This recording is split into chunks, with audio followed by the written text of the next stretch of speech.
Hey everybody, welcome back to another video, and this is the long-awaited, or not so long-awaited, part 2 to the In Space with Markiplier theory video.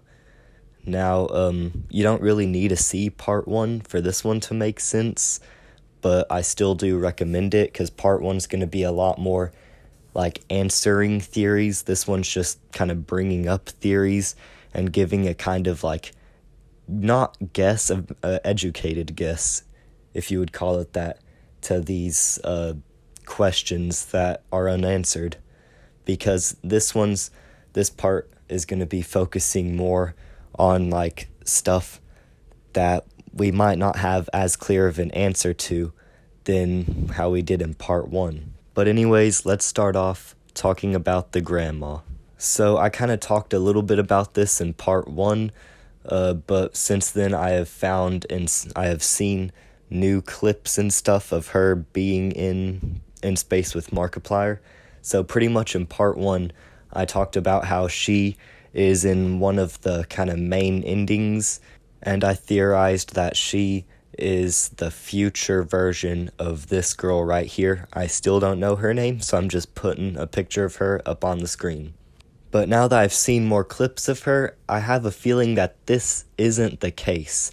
I think that she's just her own standalone character and isn't the future version of anybody, because look at her interacting with Markiplier in this clip. Mrs. Whitaker, we need you to get in the asteroid. No, I'm not married anymore, young man.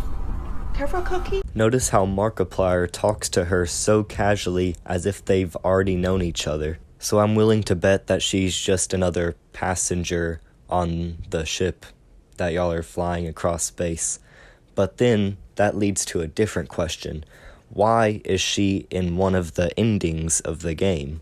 And this is where you guys come in, because in this video I will be shouting a few of y'all out and showing on the screen a couple of y'all's comments, and then we're pretty much going to be going from there.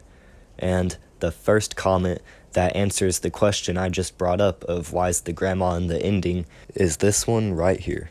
Deafwired says, the grandma is seen if you use the fire extinguisher and then call for the crew. As you continue to call the crew, she becomes self-aware.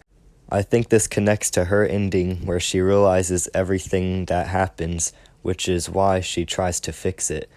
I honestly agree, and at the time, with only part 1 released, I think this is the best theory we have so far, or the best answer we have so far. Unfortunately, I didn't mention this idea until now, because, to be honest, whenever I made the first theory, I wasn't fully done watching like every little thing of In Space with Markiplier. But now I'm pretty sure I have at least seen like most of it. And we also have another theory. This theory is from Mossy Stump. At first he says maybe we meet Grandma in another universe and we don't remember. That is a pretty good theory, but I don't think there is too much evidence for really anything to be confirmed about the grandma at this point. I think we might have to wait for part 2 to fully see.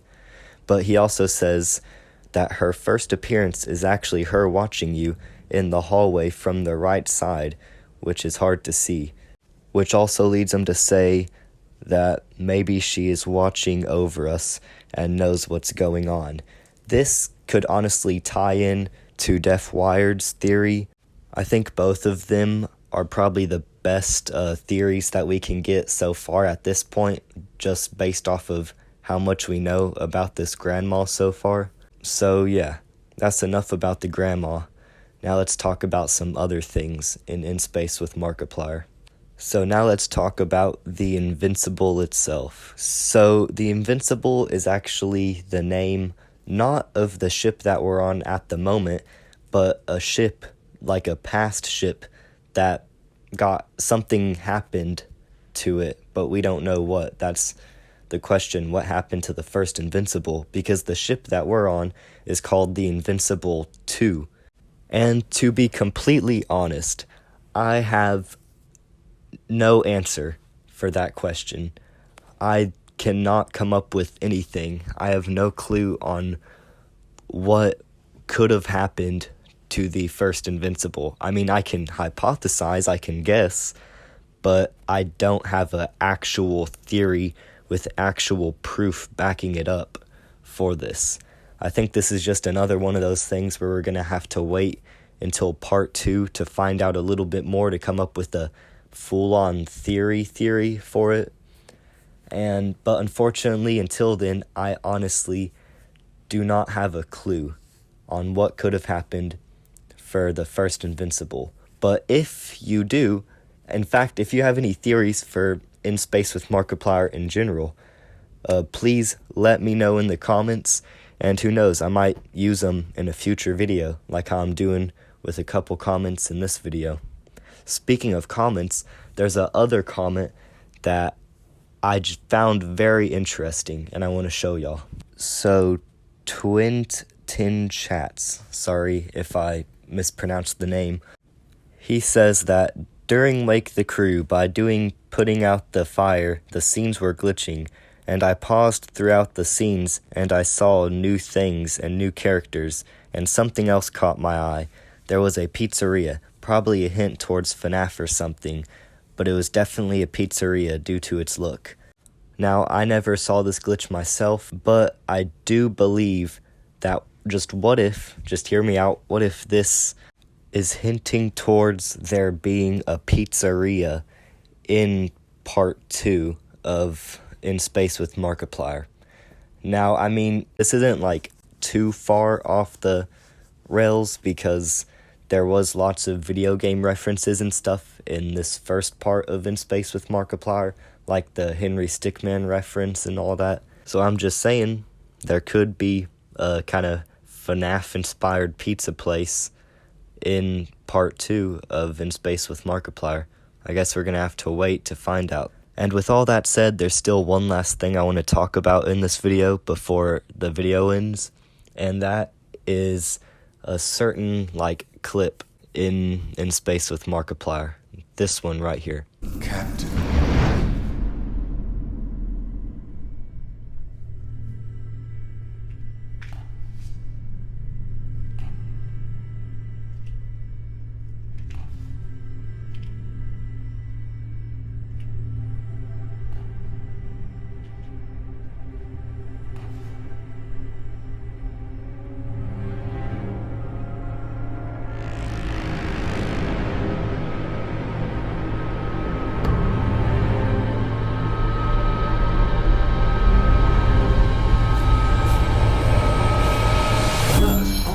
Suddenly, you as the captain just teleported into a different, older looking dimension.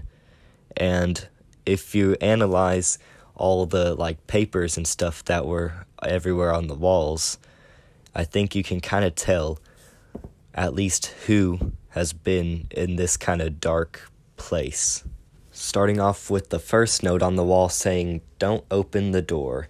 I think that this is a reference towards something else that happens later on in Space with Markiplier, where there's this kind of beast, death-looking scary creature on the other side of that exact door, and you and Markiplier, along with this other girl, are debating whether you need to open the door or not, because the beast sounds a lot like Markiplier and is referencing Darkiplier.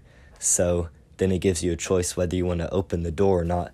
And if you choose to open the door, then it pretty much jump scares you. So if that is a reference to that, then this most likely means that whoever's here is one of the 3 people who were in that moment. Either you being the captain, Markiplier himself, or the space thief lady. And to find out which of them is living in this dimension, we have this other paper right here that says, "Don't wake the captain." This immediately eliminates you, because you're the captain. Why would you talk to yourself in third person? So it can either be the thief lady or Markiplier. And I have reason to believe that it is actually Markiplier, specifically the older Markiplier that we see in one of the main endings of In Space with Markiplier. And the reason I think this is because, like, pretty much all the other papers just have lots of tally marks. And if those tally marks represent days, that means that Markiplier must have been trapped in this sort of void wormhole dimension looking version of the spaceship. This would also explain how all the other papers and notes are referencing events that haven't happened in the video yet. So what if in the next parts of In Space with Markiplier, Markiplier somehow ends up getting trapped inside his own, like, he gets separated from the captain, and he goes to this version of the spaceship pretty much, and he, like, spins forever there, and, like, he kind of grows old there, and while he's there, he's also coming up with a plan to stop the captain from, like, destroying the world or something like that, because if he's, like, mad at the captain or something like that. But if one thing's for sure, we still have a lot to uncover in the later parts of In Space with Markiplier. So yeah, make sure to like and subscribe if you did enjoy this video and want more Markiplier lore and theories content. Then I have like 3 other theories involving Markiplier and stuff, and all his characters and all that in his universe, in his own cinematic universe. So make sure to go check those out if you're still wanting more Markiplier lore. So yeah, make sure to like and subscribe, and I'll see y'all in the next video.